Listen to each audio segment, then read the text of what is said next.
السلام عليكم ورحمة الله وبركاته. الحمد لله الكريم المنان والصلاة والسلام على حبيب الحنان وعلى آله الذين قالوا البيان أما بعد. প্রিয় দর্শক, আপনাদের সকলকে স্বাগত জানিয়ে শুরু করছি ডিবিসি নিউজের শুক্রবারের ইসলামিক বিষয়ভিত্তিক বিশেষ অনুষ্ঠান নতুন ধরা নিবেদিত ইসলাম ও জীবন। আপনাদের জন্য আলো ছড়ানো এই আয়োজন নিয়ে আমি রয়েছি নিজাম বিন মুহিব। আজকে আমাদের অনুষ্ঠানে অতিথি হিসাবে রয়েছেন মিসবাহুল উলুম কামিল মাদ্রাসার স্বনামধন্য প্রধান মুহাদ্দিস ফদিলাতুশ শেখ মুহাদ্দিস মাহমুদুল হাসান। আসসালামু আলাইকুম ওয়া রাহমাতুল্লাহি ওয়া বারাকাতুহু। ওয়া আলাইকুম আসসালাম ওয়া রাহমাতুল্লাহি ওয়া বারাকাতুহু। শেখ, কেমন আছেন? আলহামদুলিল্লাহ, আপনি কেমন আছেন? আলহামদুলিল্লাহ, আমরাও ভালো আছি। আজকে আমরা শবে কদরের প্রাপ্তি এবং সেই সাথে ইতিকাফের গুরুত্ব এই সম্পর্কে আলোচনা শুনবো আপনার কাছে। শুরুতেই যদি আমরা ছোট্ট করে জানতে চাই, শেষ দশকটা কেন এত গুরুত্বপূর্ণ? আলহামদুলিল্লাহ ওয়াসসালাতু ওয়াসসালামু আলা রাসূলিল্লাহ ওয়া আলা আলিহি ওয়া সাহবিহি আজমাইন, আম্মা বাদ। খুব গুরুত্বপূর্ণ, সুন্দর, প্রাসঙ্গিক প্রশ্ন করেছেন। রমাদান আল মুবারক, আমরা জানি 3টা দশক থাকে, তার মধ্যে শেষের দশকটা মাহে রমজানের সবচেয়ে বেশি গুরুত্বপূর্ণ। এটা এ কারণে যে এই শেষ দশকেই রয়েছে মূলত লাইলাতুল কদর। নবীজি সাল্লাল্লাহু আলাইহি ইসলামের আমল শেষ দশকে কেমন হতো এটি ছোট্ট হাদিস থেকে বোঝা যায়। কানা ইয়াজতাহিদু ফিল আশরি মিন রমাদান মিন আশলাখ আওয়াখির মিন রমাদান। রাসূল সাল্লাল্লাহু আলাইহি ওয়াসাল্লাম রমজানের শেষ দশকে ইয়াজতাহিদু মানে ইজতিহাদ করতেন, মানে মুজাহাদা করতেন, খুব সাধনা করতেন। মা লা ইয়াজতাহিদু ফি গায়রিহি, যেটা অন্য কোনো দশকে করতেন না, অন্য কোনো দিনে করতেন না। এর থেকে বোঝা যায় যে রমজানের শেষ দশকটা অনেক গুরুত্বপূর্ণ, আর এই গুরুত্বের মূল কেন্দ্রবিন্দু হচ্ছে যেহেতু এই 10 দিনে রয়েছে লাইলাতুল কদর। জি, জাযাকাল্লাহ খাইর। আমরা এবার জানতে চাই যে শেষ দশকের একদম শুরুটাই হয় ইতিকাফ দিয়ে, এবং আলহামদুলিল্লাহ আমরা দ্বিতীয় দশক শেষ করলাম রমজানের, আমরা রমজানের শেষ দশকে প্রবেশ করছি। ইতিকাফের গুরুত্ব এবং ফজিলত সম্পর্কে জানতে চাই। অনেক ধন্যবাদ আপনাকে। রাসূলুল্লাহ সাল্লাল্লাহু আলাইহি ওয়াসাল্লাম তিনি ইতিকাফটাকে তার গোটা জীবনের জন্য তিনি আবশ্যক করে নিয়েছিলেন। হাদিস দ্বারা এটা প্রমাণিত। নবীজি সাল্লাল্লাহু আলাইহি ওয়াসাল্লাম যতদিন তিনি বেঁচে ছিলেন, অর্থাৎ সিয়ামের এই ফরজ বিধান নাজিল হওয়ার পরে তিনি প্রতি রমজানই তিনি শেষ 10 দিন ইতিকাফ করতেন। কোনো একটি কারণে তিনি 1 বছর তিনি ইতিকাফ করতে পারেননি শেষ 10 দিন, তখন তিনি পরের বছরে উনি 20 দিন ইতিকাফ করেছিলেন। তার মানে হচ্ছে ইতিকাফ এমন একটি আমল, রাসূল সাল্লাল্লাহু আলাইহি ওয়াসাল্লামের সুন্নাহ দ্বারা এটা প্রমাণিত এবং তার জীবন দ্বারা, কর্ম দ্বারা প্রমাণিত আমল, যেটা তিনি কখনো ছাড়েননি। কিন্তু অনেক দুর্ভাগ্য আমাদের জন্য যে আমরা অনেকেই হয়তো ইতিকাফ কখনো করতে পারি না। ইতিকাফ নবীজি কেন করতেন বা এর ফজিলত কী রয়েছে? ইতিকাফ এই জন্য করতেন যাতে করে রমজানের শেষ দশকে যখন একজন মানুষ, ইতিকাফ শব্দের অর্থটা আমরা বুঝতে পারবো সহজে। ইতিকাফ মানে হচ্ছে নিজেকে আবদ্ধ করে রাখা।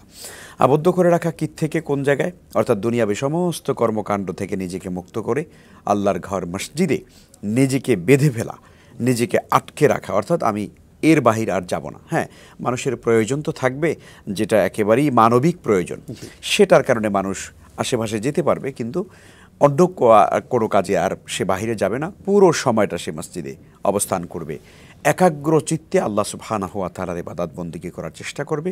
উদ্দেশ্য হচ্ছে লাইলাতুল কদর প্রাপ্তি। আমরা জানি এই 10 দিনে যেহেতু লাইলাতুল কদর রয়েছে, অতএব যে ব্যক্তি ইতিকাফ করবেন, আমরা এটা সুনিশ্চিতভাবে বলতে পারি যে তার ভাগ্যে ইতিকাফ ইনশাআল্লাহ মানে কদর আল্লাহ তাআলা তার ভাগ্যে মিলিয়ে দিবেন। সুতরাং লাইলাতুল কদর প্রাপ্তির জন্য ইতিকাফের মর্যাদা এবং তার গুরুত্ব এতটাই বেশি। নবীজি সাল্লাল্লাহু আলাইহি ওয়াসাল্লাম কানা ইয়াতাকিফু আল আশর আল আওয়াখির মিন রমাদান, হাদিসে এসেছে নবীজি শেষ 10 দিনে তিনি ইতিকাফ করেছেন। এখন প্রশ্ন হতে পারে, আমরা লাইলাতুল কদর প্রাপ্তির জন্য আসলে কি করতে পারি? জি, লাইলাতুল কদর প্রাপ্তির জন্য আমাদেরকে তালাশ করতে বলা হয়েছে। দেখুন, মানুষ যখন কোনো গুরুত্বপূর্ণ জিনিস যখন সন্ধান করে, তখন সেটা সে খুঁজে নিতে হয়, তাকে বাছাই করে নিতে হয়। ঠিক লাইলাতুল কদর যেহেতু 1000 মাসের চেয়ে উত্তম, আমরা জানি কোরআনে কারিমে এই সূরার বিষয় আমাদের সবার জানা আছে, তারপর আমরা বলি আল্লাহ সুবহানাহু ওয়া তাআলা এভাবে বলেছেন, ইন্না আনজালনাহু ফি লাইলাতুল কদর। আল্লাহ বলছেন যে আমি কোরআন নাজিল করেছি কদর রজনীতে। ওমা আদরাকা মা লাইলাতুল কদর, হে নবী আপনি কি জানেন কদর রজনীটা কি? আল্লাহ নিজেই এবার জবাব দিচ্ছেন, লাইলাতুল কদর খায়রুম মিন আলফি শাহর, কদর রজনী হচ্ছে সে রজনী যা 1000 মাসের চেয়ে উত্তম একটি রজনী। আর এই রজনীতে রূহুল আমিন জিবরিল আলাইহিস সালাম এবং ফেরেশতারা আসমান থেকে তারা কাতারে কাতারে পৃথিবীতে নেমে আসেন। গোটা পৃথিবীটা তারা একদম মানে বেষ্টন করে ফেলেন। আল্লাহর বান্দারা যে যেখানে ইবাদত বন্দেগী করছেন তারা আল্লাহর পক্ষ থেকে তাদের জন্য শান্তির বার্তা তাদেরকে ছড়িয়ে দিতে থাকেন। তাদেরকে তারা বলেন সালামুন, তোমাদের জন্য সালাম, শান্তির বার্তা সালামুন হিয়া হাত্তা মাতুলা আইল ফাজর। আর এটা চলতে থাকে যতক্ষণ পর্যন্ত সূর্য উদিত না। আল্লাহু আকবার, দারুণ বলেছেন আপনি। আমাদের কাছে একজন প্রশ্ন করেছেন যে ইতিকাফ আসলে কতদিন করতে হয়? জি, এতেকাব মাহে রমজানের এতেকাব মূলত 10 দিন সুন্নাহ, অর্থাৎ যেই 10টি দিন মূলত লাইলাতুল কদর রয়েছে, অর্থাৎ শেষ দশক, এই 10 দিন নবীজি সাল্লাল্লাহু আলাইহি ওয়াসাল্লাম সবসময় তিনি এতেকাব করেছেন। এখন আমরা গ্রামে অঞ্চলে ছোটোবেলাও আমরা দেখেছি যে কখনো কখনো অনেকে 10 দিনে পারেন না, 3 দিনে বসেন। হ্যাঁ, এখন যদি এমন হয় যে আপনি 10 দিন বসতে একান্ত পারলেন না, যেহেতু সুন্নায়ে কিফায়া এটি, অর্থাৎ কেউ আদায় করলে বা ওয়াজিবে কিফায়া কেউ আদায় করলে অন্যদের পক্ষ থেকে এটা আদায় হয়ে যাবে। সেই হিসাবে কেউ যদি 10 দিন করতে না পারে, কেউ 3 দিন করলেন, ইনশাআল্লাহ তারা 3 দিনের সওয়াব তিনি পাবেন। তবে আমরা মনে করি যে কোনো মসজিদে অবশ্যই কমপক্ষে 1-2 মুসল্লি অন্তত 10 দিনের জন্য ইতিকাফ করা উচিত।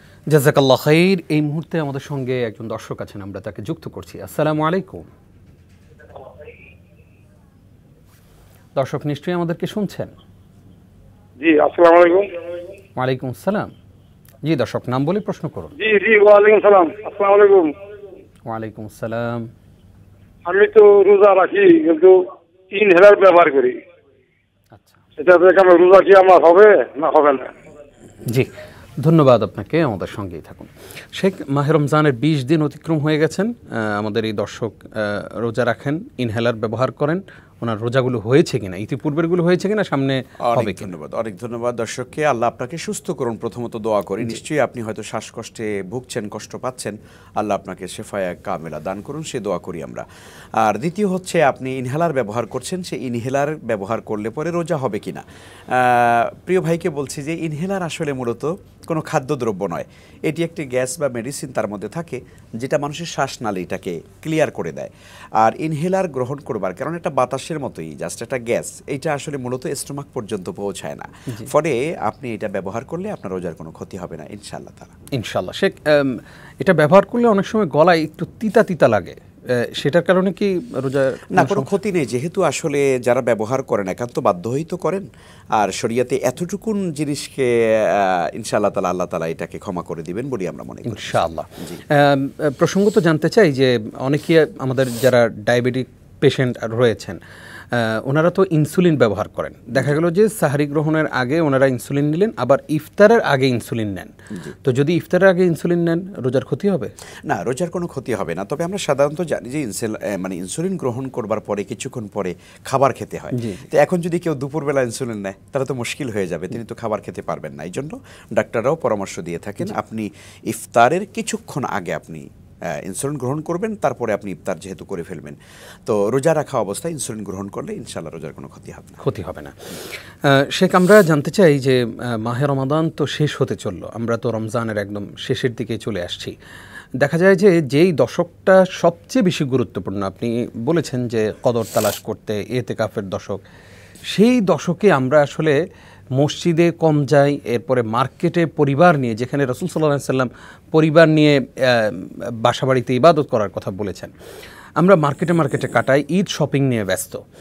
অথচ এমন একটা সময় আমরা ঈদ শপিং করছি যেই সময় ইবাদতের দশক যাচ্ছে, আবার পাশাপাশি ফিলিস্তিনের ভাই বোনদের কথা যদি চিন্তা করেন, তাহলে আমরা দেখব সেই মানুষদের কষ্টগুলো আসলে মানে সেটা যখন আমরা হৃদয়ঙ্গম করি তখন আসলে স্বাভাবিক থাকতে পারি না। কি বলবেন এই বিষয়ে? অনেক ধন্যবাদ।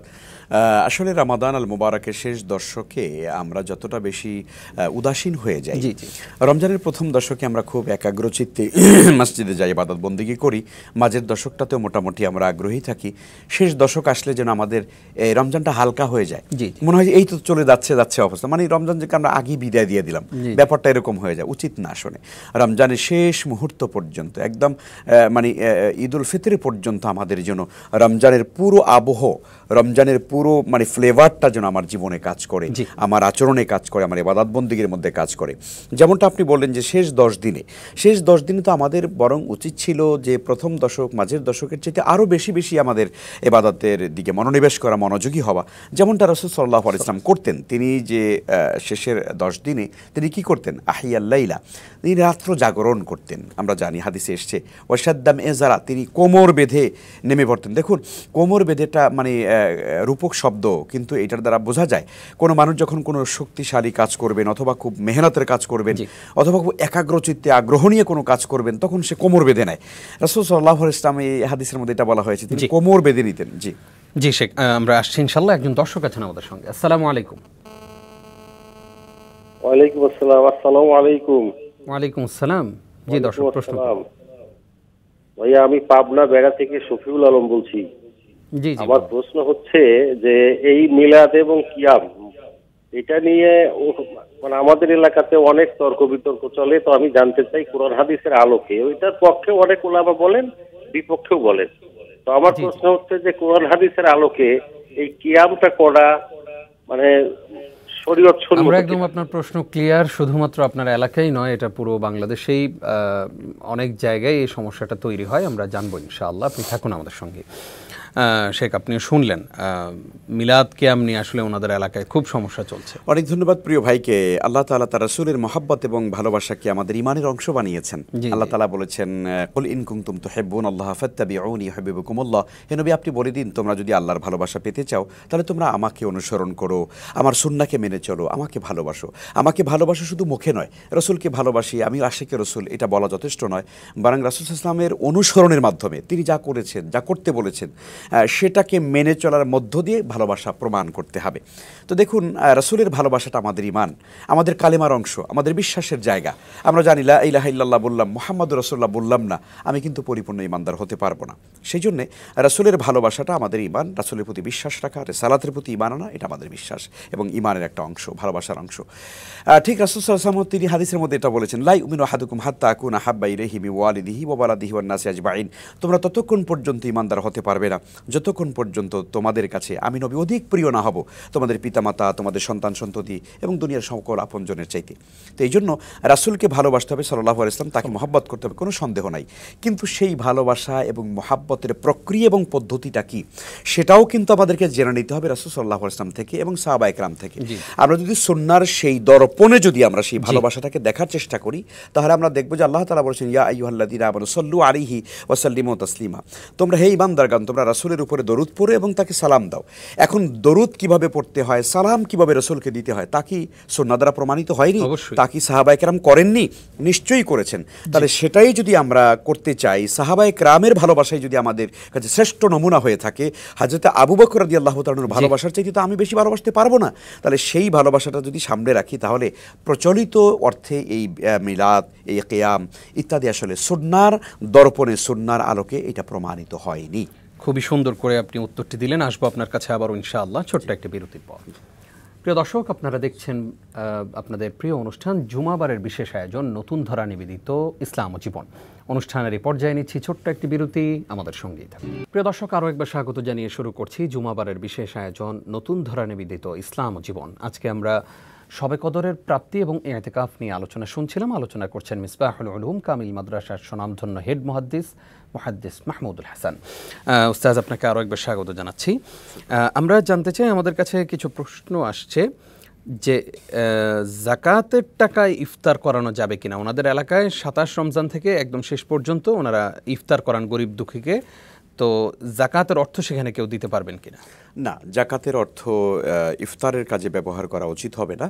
ইফতার একটা ইবাদত, এই কথা ঠিক আছে, এবং ইফতারের এই খরচের জন্য মানুষ তাদের ব্যক্তিগত সাদাকার জায়গা থেকে তারা দান করবেন, সামর্থ্য মোতাবেক তারা টাকা দেবেন সবাই মিলে, সেটা দিয়ে ইফতারের ব্যবস্থা করবেন। কিন্তু জাকাত এটি একান্তই দরিদ্র মানুষের হক। কারণ আমরা জানি ইফতারের মধ্যে কিন্তু অনেক ধনী মানুষও থাকে, যারা জাকাত খেতে পারেন না, ফিতরা খেতে পারেন না, ইফতার একটা আনুষ্ঠানিক ইবাদত এবং একটা আনন্দঘন পরিবেশ। এই জায়গার মধ্যে প্রত্যেকেই জাকাত খাওয়ার মতো লোক, ব্যাপারটা এরকম নয়। আর স্বাভাবিকভাবেই জাকাতের টাকা দিয়ে ইফতার করানো উচিত নয়, কারণ জাকাতের টাকাটা বেসিক্যালি আসলে গরিব মিসকিন ফকিরদের আত্ম উন্নয়নের জন্যে, তাদের অর্থনৈতিক সমৃদ্ধির জন্য মূলত এটা ব্যয় করা হয় এবং মালিক বানিয়ে দিতে হয়। আর হ্যাঁ, অবশ্যই জাকাতের টাকাটা গরিবকে মালিক বানিয়ে দিতে হয়, এটার কোনো অংশ নিজে খাওয়া যায় না। ফলে জাকাতের টাকা দিয়ে আসলে স্বাভাবিকভাবেই ইফতার করানো উচিত হবে না। একজন প্রশ্ন করেছেন যে উনি চিকিৎসা করাবেন দেশের বাইরে, তো সেই কারণে উনি কিছু, ওনার কাছে এই মুহূর্তে কিছু ডলার আছে, উনি ডলার করে রেখেছেন, তো সেই ডলারের জাকাত আসবে কিনা ওনার? নিশ্চয়ই আপনার আসবে। এটা যদি আপনার কাছে 1 বছর অতিক্রান্ত হয়ে থাকে, আপনার কাছে জমা আছে এবং সেটা যদি আপনার মানে সব কিছুর পরে উদ্বৃত্ত থাকে, তাহলে নিশ্চয়ই এটার জাকাত আপনাকে দিতে হবে। তবে হ্যাঁ, আপনি যখন চিকিৎসা গ্রহণ করে ফেলবেন, যদি সেটা খরচ হয়ে যায় তাহলে সেটা ভিন্ন কথা, কিন্তু চিকিৎসার আগ পর্যন্ত ওটার মেয়াদ যদি 1 বছর হয়ে থাকে, তাহলে আপনাকে 2.5% করে জাকাত দিয়ে দিতে হবে। 1 বছরের কম হলে আর দিতে হবে না, তা দিতে হবে না। জি। একজন প্রশ্ন করেছেন যে ফিতরা কেউ বলেন যে টাকা দিয়ে দিতে, কেউ বলেন যে চাল গম এগুলো দিয়ে দিতে, আসলে আমরা দিব কি দিয়ে? আর গরিবদের আসলে উপকার হয় বেশিরভাগ ক্ষেত্রে যে টাকা দিয়ে ওনারা নিজের মতো করে কিছু কিনতে, কি করবেন? অনেক ধন্যবাদ। আসলে আমাদেরকে একটু বুঝতে হবে, ফিতরার ব্যাপারটা হলো হাদিসের মধ্যে এসছে মূলত মানে খাদ্যের কথা আসছে।